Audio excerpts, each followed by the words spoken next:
पुढील 24 तासांमध्ये विदर्भाच्या काही जिल्ह्यांमध्ये तुरळक पावसाची शक्यता. पुणे साताऱ्यासह घाट परिसरातील इतर जिल्ह्यांना पावसाचा इशारा. मुंबईत रात्रीपासून पावसाची उसंत. मुंबई ठाण्यामध्ये आजही सकाळपासून ढगाळ वातावरण. पावसानं उसंत घेतल्यामुळे लोकल रस्ते वाहतूक सुरळीत सुरू.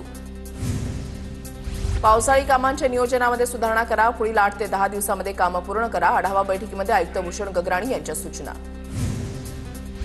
पुण्यामध्ये मंगळवारपासून पावसाचं प्रमाण कमी. काल दिवसभरात काही तुरळक ठिकाणी पावसाच्या सरी तर आजपासून हलक्या पावसाचा अंदाज. सततच्या पावसामुळे लासलगावमधून वाहणारी शिवनदी प्रवाहित तर सांडपाणी शिवनदीमध्ये सोडल्यानं पाण्यामध्ये पांढरा फेस तयार झालाय.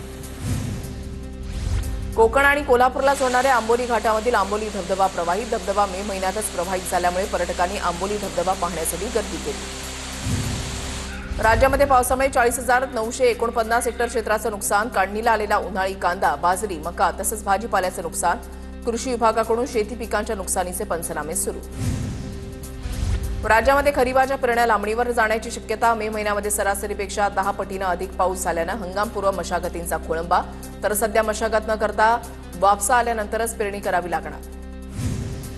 बुलडाण्याच्या संग्रामपूर तालुक्यामध्ये पावसामुळे प्रचंड नुकसान. वादळी वाऱ्यानं अनेक घरांची पडझड. घरांवरील टीनपत्रे उडाल्यानं अनेकांचे संसार उघड्यावर.